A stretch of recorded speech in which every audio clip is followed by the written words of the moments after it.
कीमती चीज है। समय से ज्यादा कुछ भी कीमती नहीं है, क्योंकि समय लौट नहीं सकता।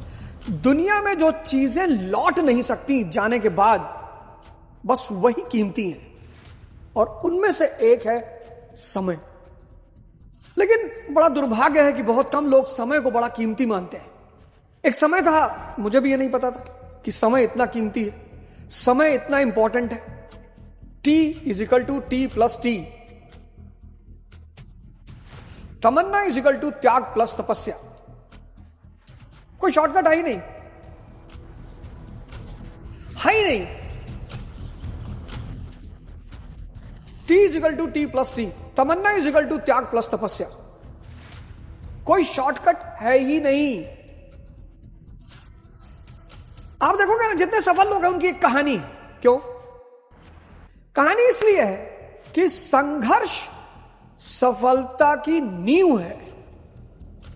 मैं इस लाइन को फिर से दोहराऊंगा, संघर्ष सफलता की नींव है, बशर्ते आपको समझ में आती हो, आपको मजा आता हो। अगर आपको संघर्ष समझ में नहीं आ रहा और आप रो रहे हो, अगर यौवन शक्ति, युवा शक्ति की दवा खाके ही शक्ति आती, तो ये बेचारे मजदूरों की वाइफ तो कब का भाग गई होती। वो तो भागने को तैयार नहीं है। संघर्ष अगर समझ में आ रहा है, समझ में, और मजा आ रहा है। राम जी अपने घर से निकले। आप जिस मत, जिस संप्रदाय को मानने वाले हैं, हर मत, हर धर्म, हर संप्रदाय में बड़ी बड़ी हस्तियां हैं।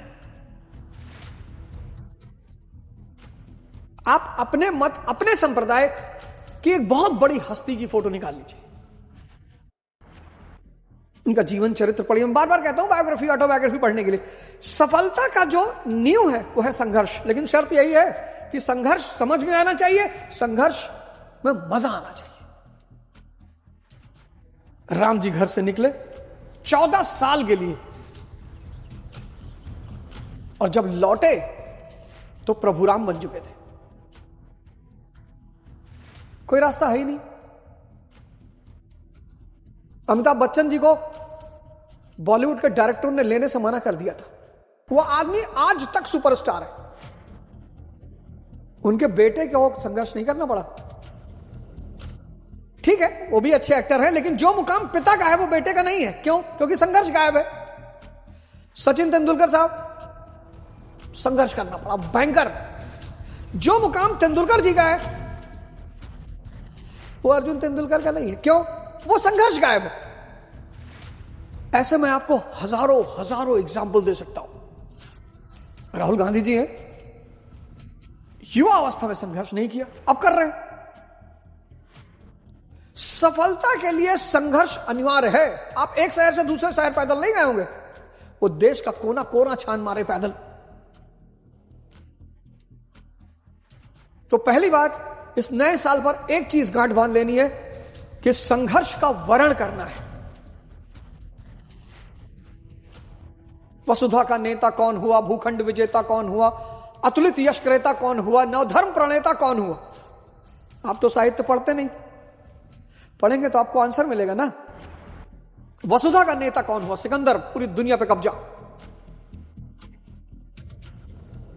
वसुधा का नेता कौन हुआ? भूखंड विजेता कौन हुआ? Genghis Khan. अतुलित यश क्रेता कौन हुआ? श्री कृष्ण, जीसस क्राइस्ट, मोहम्मद साहब, गुरु नानक देव जी। नवधर्म प्रणेता कौन हुआ? भगवान बुद्ध, भगवान महावीर। अब इन सबकी जीवनी पढ़िए आप। चंगेज खान 51 साल से अपना कैरियर शुरू करता है। उतना बड़ा साम्राज्य आजकल किसी का नहीं था। 18 साल में सिकंदर अपने घर से निकल लेता है, मैसिडोनिया से। इन सब का जीवनी पढ़िए आप, और आपकी आंखें खुल जाएंगी। वसुधा का नेता कौन हुआ? भूखंड विजेता कौन हुआ? नवधर्म प्रणेता कौन हुआ? अतुलित यश क्रेता कौन हुआ? जिसने न कभी आराम किया, विघ्नों में रहकर काम किया। चैलेंजेस, जीवन में विघ्न जब आते हैं, सोते से हमें जगाते हैं। चैलेंजेस का एक बहुत बड़ा रोल है जीवन में। आप भाग रहे हो, प्रसादों के कनकाब शिखर होते कबूतरों के ही घर। क्या बात है, I am a Complan boy. छिपकली देख के बेहोश हो गए। वो कॉम्प्लान बॉय छिपकली देख के बेहोश हो गया।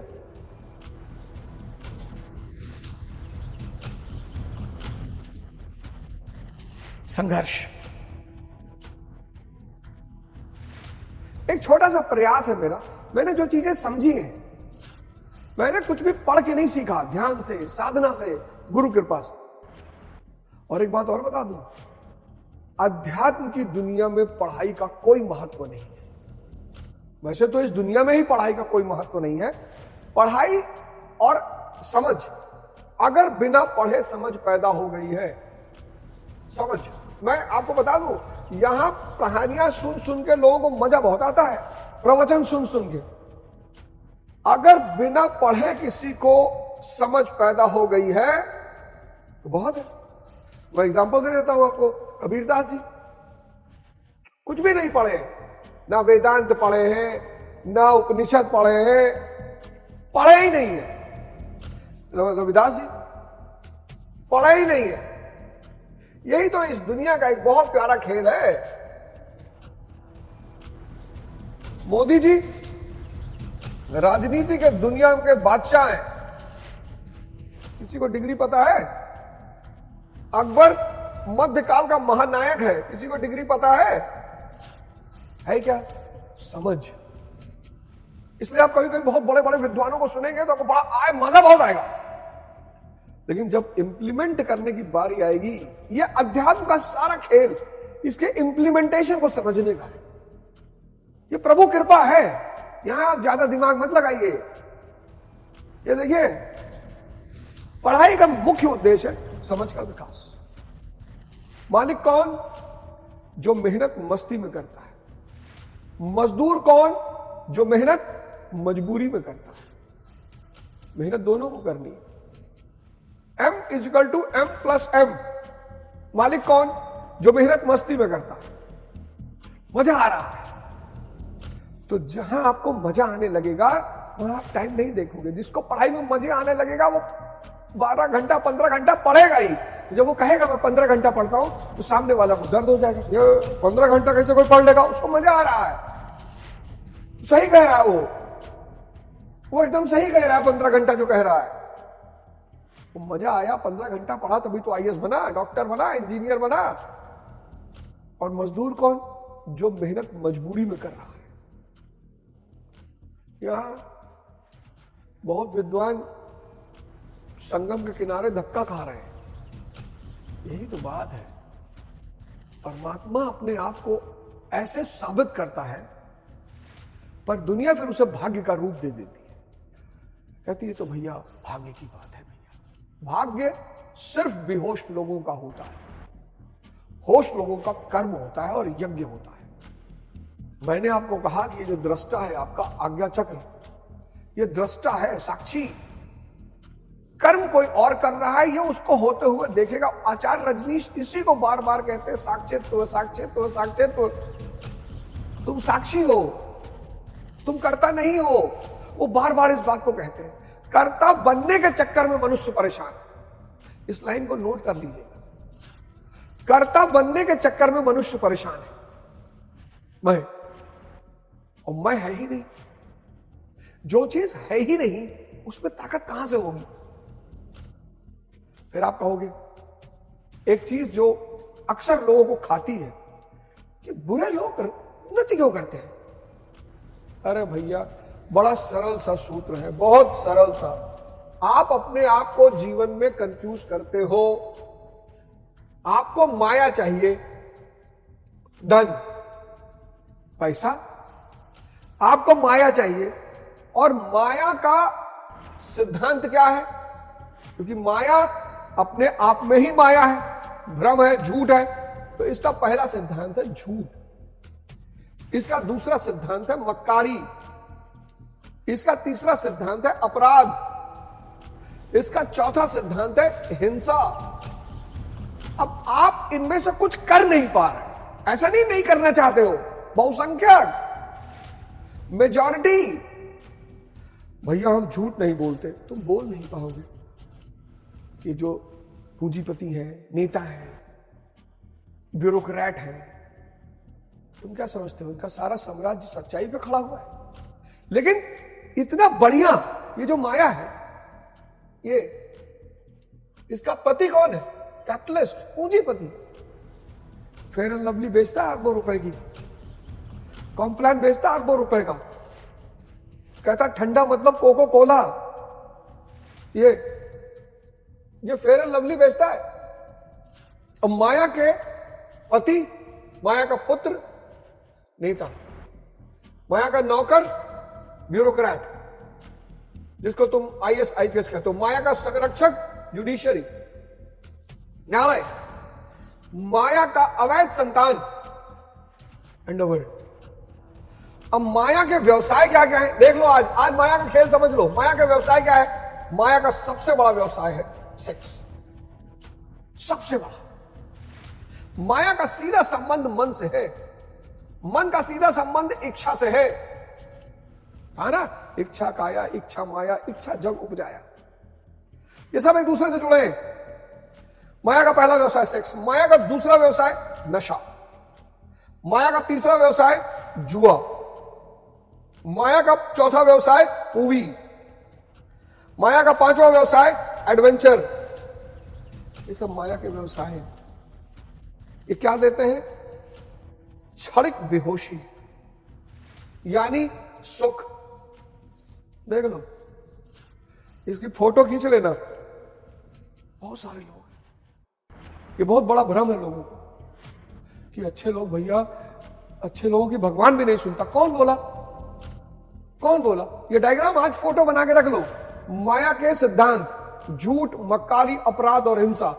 माया, पूंजीपति, ये नेता, सब नेता। किसी एक नेता की बात मैं नहीं कर रहा हूं। नेता का मतलब यही है, जो इसकी डिग्री कम कर देता है वो अच्छा है, जो इसकी डिग्री ज्यादा कर देता है वो बुरा है, पर इसकी डिग्री खत्म कर दे ये संभव ही नहीं है। वो बन ही नहीं सकता नेता। देखो, अरबों रुपया लोग कमा रहे हैं इन धंधों में, अरबों खरबों रुपया, अरबों खरबों। ये माया तरह के लोग हैं। पहला, ये भिखमंगे, ये 90% है इनकी संख्या पूरी दुनिया। भिखमंगे। अच्छा, हमको क्या बताया गया है कि भिखमंगा मतलब वो जो पैसा मांगे ना। जो प्रेम मांग रहा है वो भी भिखमंगा है, जो सम्मान मांग रहा है वो भी भिखमंगा है, जो पैसा मांग रहा है वो भी भिखमंगा है। 17 जनवरी को मेरा जन्म दिवस है, कल मतलब था। मैं गया अपनी कॉन्स्टिट्यूएंसी जहां से मैं चुनाव लड़ा, पट के वहां मैं गया, तो लोगों का भाव ही बदल गया। जैसे पहले मैं मिलता था तो लोग दाता के भाव में थे ना, तो दाता के भाव में तो आदमी के अंदर अकड़ आएगी। कल प्रेम का भाव था, कल प्रेम का भाव था, कल लोग प्रेम के भाव से मिल रहे हैं। तो ये 90%, ये परेशान रहेंगे, ये परेशान, इनकी किस्मत में लिखा है परेशान रहना। एक ग्रुप है, वो है भगोड़े, एस्केपिस्ट। ये भगोड़े, ये 8% है, इनकी जनसंख्या 8%। साधु बन गए, निकल गए। तो बहुत लोगों से मिला हरिद्वार ऋषिकेश में कि भैया बताओ, फकीर बन गए, घूम रहे हैं, मिला कुछ नहीं, ना माया ना राम, कुछ कहीं भी नहीं है, ना इंद्रियों पे है ना चेतना पे है। 2% लोग वो दाता है, लेकिन ये दाता बनने के लिए शक्ति होना अनिवार्य है।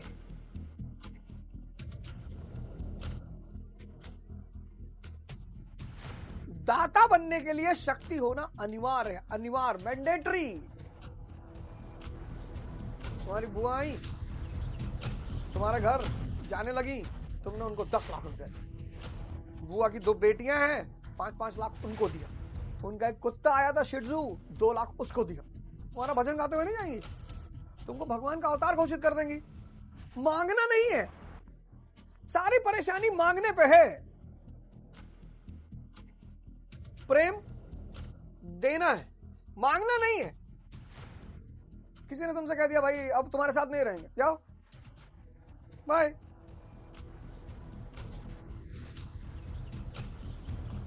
सम्मान देना है, लेकिन एक बात याद रखना, प्रेम, सम्मान, शक्ति, पैसा, ये सिर्फ ताकतवर लोगों पे शोभा देता है। रिक्शा वाला किसी से कहते भाई हम तुमका प्यार करी थे, तुम ना भी करो तो क्या बिगाड़ लोगे, तुम ना भी करो तो क्या बिगाड़ लोगे।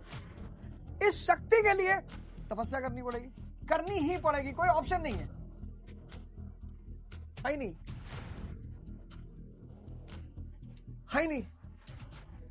भगवान राम 14 साल जंगल में रहे, उनके बेटे आश्रम में रहे, लवकुश। भगवान कृष्ण के बेटों को सब लोग नहीं जानते और जानना जरूरी भी नहीं है, बहुत परेशान किया भगवान को, लेकिन भगवान राम के बेटे लवकुश आश्रम में रहे, कंफर्ट जोन से बाहर। हनुमान जी को बांध दिया, भारत जी को बांध दिया, लक्ष्मण जी को बांध दिया, तपस्या करनी पड़ी। शक्ति यानी भगवान,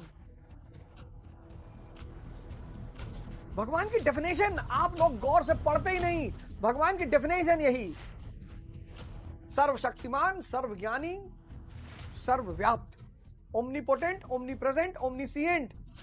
भाई रावण की कितना ताकतवर था रावण, सोने की लंका। तो जब रावण की मृत्यु हुई तो मंदोदरी को कहना चाहिए था कि ना, इस पुरुष से श्रेष्ठ मुझे मिल ही नहीं सकता, क्या है विभीषण रावण के सामने। लेकिन रावण की मृत्यु हुई, मंदोदरी ने विभीषण से शादी कर ली। बाली की मृत्यु हुई और तारा ने सुग्रीव से शादी की। लेकिन पार्वती जी शंकर जी को छोड़ नहीं सकते। भगवान लक्ष्मी जी चाहे जितना लड़ ले विष्णु जी से, विष्णु जी को छोड़ नहीं सकते। तो शक्ति दाता बनना है, दाता के लिए शक्ति आवश्यक है, शक्ति के लिए तपस्या। और इस तपस्या के सूत्र कहां लिखे? भगवत गीता में। परित्राणाय साधूनाम विनाशाय च दुष्कृता धर्म संस्थापनार्थाय संभवामि युगे युगे। तुम अगर भजन के रास्ते पे आते हो, शुरुआत करते हो, तो शूद्र की दशा में रहोगे, डरो मत। हर युग में बस अपने इष्ट को समझ, इष्ट को याद करो। काम हावी हो रहा है, क्रोध हावी हो रहा है, लोभ हावी हो रहा है, मोह हावी हो रहा है, इष्ट का सुमिरन। बाली हावी हो रहा है, मन तुम्हारा बाली हावी हो रहा है, तुरंत हनुमान जी को पकड़ लो, सांसों को। हनुमान जी राम जी से जुड़े हुए हैं और राम जी के सामने बाली की कुछ नहीं चलेगा, बाली मार डालेगा। कितने लड़के हैं जो कह रहे हैं भैया तो आदत ही नहीं छूट रही है, और कुछ डॉक्टर जो पश्चिम से पढ़ाई करके आए वो उसको सपोर्ट भी कर रहे हैं कि कुछ नहीं होता, महीने में 21 बार कर लो महीने में 21 बार। 2 साल बाद जेंडर चेंज कराना पड़ेगा, किसी की डोली में बैठ के जाओगे, कर लो। पश्चिम के विज्ञान को, पश्चिम का समाज अलग है, पश्चिम की अर्थव्यवस्था अलग है, पश्चिम का मनोविज्ञान अलग है। पूरा भारत, वहां का आदमी, वहां की स्त्री कम कपड़ा पहनेगी चलेगा, ठंडे मुल्क है, ठंडे मुल्क है। ये अरब की स्त्री कम कपड़ा पहनेगी तो नहीं चलेगा, गर्म मुल्क है। ज्योग्राफी अलग है, साइकोलॉजी अलग है, समाज अलग है, अर्थव्यवस्था अलग है। तो पश्चिम का सिद्धांत भारत पे नहीं लागू होगा। धार्मिक ग्रंथों का सहारा लेना ही। न दैवो न मित्रम न गुरु न शिष्यम चिदानंद स्वरूपा शिवोहम शिवो। यहां आप देखो, इन सब में आपकी विचार शून्यता ही है और कुछ नहीं है। और जहां विचार शून्यता, वहां अंदर की चेतना से संपर्क, और वो आनंद स्वरूप, उसका लक्षण ही आनंद है। आप इन सारी चीजों में उस चेतना को ढूंढते हो, लेकिन अज्ञानतावश आपको लगता है कि ये दे रही है, तो आप इनके पीछे भाग रहे हो। इसलिए सारे दुख का मूल क्या है? अज्ञानता। मैं तो कहूंगा यथार्थ गीता, भगवत गीता की यही एक लाइन अंडरलाइन करके आप अपना जीवन बदल सकते हो। भाई नहीं ज्ञान भैया, शास्त्रार्थ ले शास्त्रार्थ, मजा बहुत आता है। पूरा भारत में कथा चल रही है, गली मोहल्ले में चल रही है, और जितना ज्ञानी व्यक्ति होगा, जितना जानकार, ज्ञानी नहीं, जितना जानकार होगा, रामकृष्ण परमहंस बोलेंगे आपको अच्छा ही नहीं लगेगा। रामकृष्ण परमहंस बोलेंगे आपको अच्छा ही नहीं लगेगा, क्योंकि वाक पटुता नहीं है। लेकिन स्वामी विवेकानंद बोलेंगे तो आपको अच्छा लगेगा। अब रामकृष्ण परमहंस जागृत है, लेकिन उनकी बोली आपको अच्छी नहीं लगेगी। इसलिए हर उस आदमी की जो बोली आपको अच्छी लग रही ना, वो भी हो सकता है नशा क्रिएट कर रही हो, मजा बहुत आ रहा हो, हाँ यार बहुत सही, बहुत बढ़िया, लेकिन आपके व्यक्तिगत जीवन में कोई परिवर्तन ना हो रहा है अगर, तो आप किसी को भी सुन रहे हैं, आप बेकार है। आज मेरा सिर्फ ये पूरा डायग्राम, यही पूरा डायग्राम आपकी जीवन बदल सकता है, सिर्फ यही डायग्राम। माया के सिद्धांत, माया के प्रतिनिधि, माया का व्यवसाय क्या करता है? ये इंद्रिय विषय संयोग करता है। इंद्रिय विषय संयोग से क्या होता है? सुख मिलता है। कोई पागल है भाई साहब? जो जो दवाई ढूंढी जा रही है सेक्स की टाइमिंग बढ़ाने के लिए, जबकि भारतीय संस्कृति का जो शब्द है वो मैथुन है। बड़ी रहस्यमयी प्रक्रिया है मैथुन। स्त्री और पुरुष की जो डिमांड है वो बहुत अलग अलग है। सेक्स दो शरीर के बीच में घटित होता है, जिसमें ये सेक्स, ये पश्चिम की खोज है। इसी शब्द ने वैश्यावृत्ति को बढ़ाया है, इसी शब्द ने वैश्यावृत्ति को बढ़ाया, क्योंकि ये संबंध सिर्फ दो शरीर का संबंध, संभोग ये दो व्यक्तियों के मन का संबंध है। मैथुन ये बड़ी रहस्यमयी प्रक्रिया है, सिर्फ तांत्रिक ही जानते हैं, अब तो सिर्फ तांत्रिक जानते हैं, इसलिए विवाह तंत्र का हिस्सा है। ये दो चेतनाओं का मिलन, बहुत गहरी क्रिया है, और इसका परिणाम है प्रेम। चर्चा करूंगा, उठाऊंगा संभोग से समाधि। ये इससे कोई व्यक्ति कभी संतुष्ट नहीं हो सकता। दवा ले आया, ये दवा ले आया, वैश्यावृत्ति ले आया, इसने बड़ा अरबों रुपए की तो दवा का कारोबार है इसका, अरबों रुपए का, फिर अरबों रुपए का वैश्यावृत्ति का कारोबार है, इसकी वजह से नशे का कारोबार अरबों रुपए का, इसकी वजह से ब्लू फिल्म का कारोबार अरबों रुपए का। आप सुन चाहे जितना अच्छा लगे, आप सुन कितना भी अच्छा, एक से एक कथावाचक इस देश में है जो बोलते हैं तो आदमी बेहोश हो जाता, मगन, क्योंकि वाणी में इतना जादू है। लेकिन कथावाचकों को मैं इसलिए सपोर्ट करता हूं, उसकी वजह है, मैं भारत के सारे कथावाचकों को सपोर्ट करता हूं। उसकी एक वजह है, अच्छी बात सिखा रहे हैं, अच्छा संस्कार आपके अंदर डाल रहे हैं, अच्छी बात आपसे कह रहे हैं। बस यही एक वजह है जो मैं उनको सपोर्ट करता हूं कि बहुत अच्छा काम करते हैं। ये है, ये इसके चक्कर में सब पूरी दुनिया खत्म हो जाएगी, सब मर जाएंगे, कोई नहीं बचेगा। अब सवाल ये उठा, इस बात की खोज होना चाहिए कि पुरुष अपनी टाइमिंग बढ़ाने के लिए क्यों परेशान, क्या वजह है? कुछ तो वजह होगी, हर चीज पे क्वेश्चन मार्क तो होगा।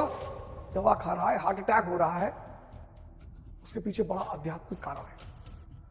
क्षमा कहें परवाने से परे चला जा, और मेरी तरह जल जाएगा, ये यहां नहीं, वो नहीं सुनता, उसको जल जाना होता है।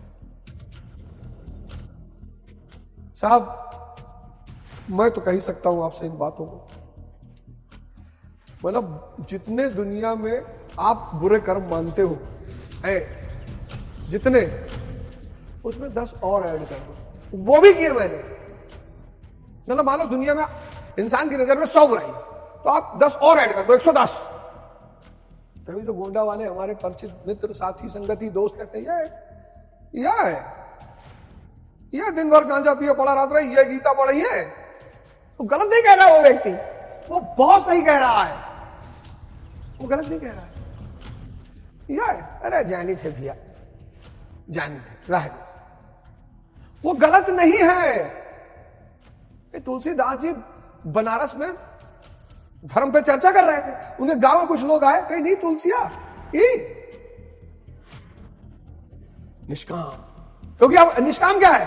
आपने देख लिया कर्ता को, आप पीछे हो गए, आपने कर्ता को देख लिया साहब, आपका जो भ्रम था कर्ता होने का वो टूट गया कि मैं करूंगा, मैं तो साक्षी हूं।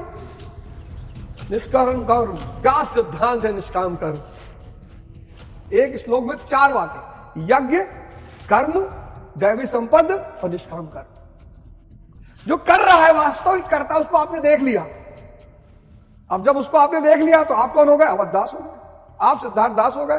तभी तो इन लोगों ने अपने नाम के पीछे दास लगाया। कबीर दास, सूरदास, रविदास, इन महान संतों ने इन्होंने परमात्मा को काम करते हुए देख लिया। इनको बड़ी हंसी आई, ये पीछे 10 श्रवण के हो गए, साक्षी भाव हो गए, आ गए, तो ये दास हो गए। इनको लग गया, इनको पता चले कर तो कोई और रहा है यार, मैं कैसे कर सकता हूं? इस एक श्लोक ने आपको 4 अद्भुत शब्द दिए हैं। उन 4 अद्भुत शब्दों को आज आप डायरी में नोट कर लीजिए। यज्ञ करना है, कर्म करना है, दैवी संपत्ति को बढ़ाना है और निष्काम कर्म की स्थिति में आना है। तो आप सब लोग सब खुशहाल रहें, मस्त रहें, विकास करें, आप सबका उद्धार हो, भगवान आप सबका साथ दे, आप सबको खुशहाल रखे।